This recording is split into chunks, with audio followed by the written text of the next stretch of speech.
कांग्रेस सांसद प्रियंका गांधी के पति रॉबर्ट वाड्रा इन दिनों चर्चा में बने हुए हैं। दरअसल गुरुग्राम लैंड स्कैम से जुड़े मनी लॉन्ड्रिंग के मामले में रॉबर्ट वाड्रा से ईडी ने पूछताछ की है। इसके बाद रॉबर्ट वाड्रा ने फेसबुक पर एक पोस्ट लिखा। उन्होंने कहा, मैं सत्य में विश्वास करता हूं और सत्य की जीत होगी। उन्होंने आगे कहा, मैं अन्यायपूर्ण दबाव के लिए तैयार हूं।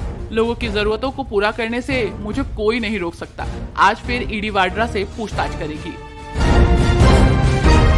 थाईलैंड से आई ड्रग की जब्ती पर बोलते हुए गोवा के मुख्यमंत्री प्रमोद सावंत ने क्राइम ब्रांच को उनके सराहनीय प्रयासों और त्वरित कार्रवाई के लिए बधाई दी है। ANI से बात करते हुए उन्होंने कहा कि हमारी क्राइम ब्रांच ने छापेमारी की और हम थाईलैंड से गोवा आई ड्रग को जब्त करने में सफल रहे। मैं अपनी क्राइम ब्रांच और पूरी टीम को बधाई देता हूँ। पंजाब कांग्रेस के वरिष्ठ नेता प्रताप सिंह बाजवा मंगलवार को अपने खिलाफ दर्ज एक प्राथमिकी के सिलसिले में पुलिस के सामने पेश हुए। बाजवा के खिलाफ पुलिस ने उनके 50 बमों वाले बयान को दर्ज किया था। उन्होंने कहा था कि पंजाब में 50 बम पहुंच गए हैं। पंजाब पुलिस ने प्रताप सिंह बाजवा से मंगलवार को लगभग 5 घंटे 25 मिनट तक पूछताछ की थी। पंजाब पुलिस की पूछताछ के दौरान प्रताप सिंह बाजवा ने बमों के स्रोत का खुलासा करने से इनकार कर दिया।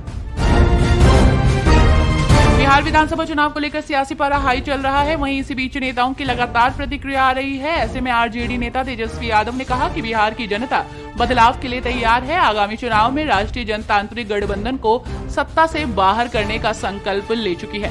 साथ ही उन्होंने कहा कि आज कांग्रेस के साथियों के साथ हमारी बैठक हुई। बिहार की जनता को बेरोजगारी से कैसे मुक्ति दिलाई जाए, अपराध से कैसे मुक्ति दिलाई जाए, बिहार में पलायन कैसे रोका जाए और हमारा विजन क्या होगा, इस पर चर्चा हुई।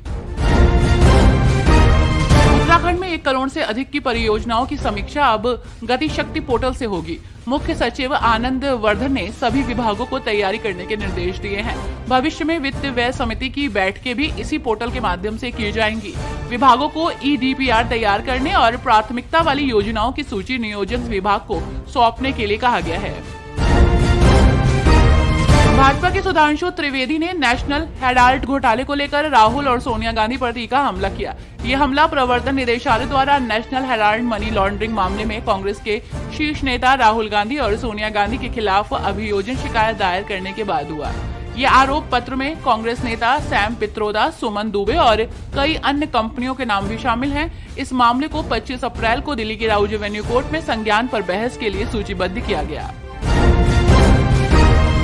दिल्ली में कई दिनों से निजी स्कूलों में फीस बढ़ोतरी को लेकर सियासी बवाल जारी है। इस बीच नेता विपक्ष आतिशी ने एक्स पर दिल्ली की मुख्यमंत्री को निजी स्कूलों की मनमर्जी पर रोक लगाने की चुनौती दी है। आतिशी ने दिल्ली की CM को चैलेंज करते हुए कहा कि आप तत्काल प्रभाव से सभी निजी स्कूलों की बढ़ी हुई फीस पर तुरंत प्रभाव से रोक लगाने का ऑर्डर जारी क्यों नहीं करती। वक्फ संशोधन अधिनियम के खिलाफ सुप्रीम कोर्ट में दायर याचिकाओं की सुनवाई पर कांग्रेस के राष्ट्रीय प्रवक्ता अतुल लोथे पाटिल ने कहा, ये असंवैधानिक संशोधन है। ये किसी भी तरह से जमीन हड़पने का प्रयास है। आज ये वक्फ की जमीन है, कल ये चर्चों की जमीन होगी। वे पहले ही मंदिरों और मठों में हस्तक्षेप कर चुके हैं। इस विधेयक के माध्यम से बोले गए सभी झूठ और गुमराह करने के प्रयास, लोगों ने इसे हिंदू मुस्लिम राजनीति को देखा है और वे समझ गए हैं।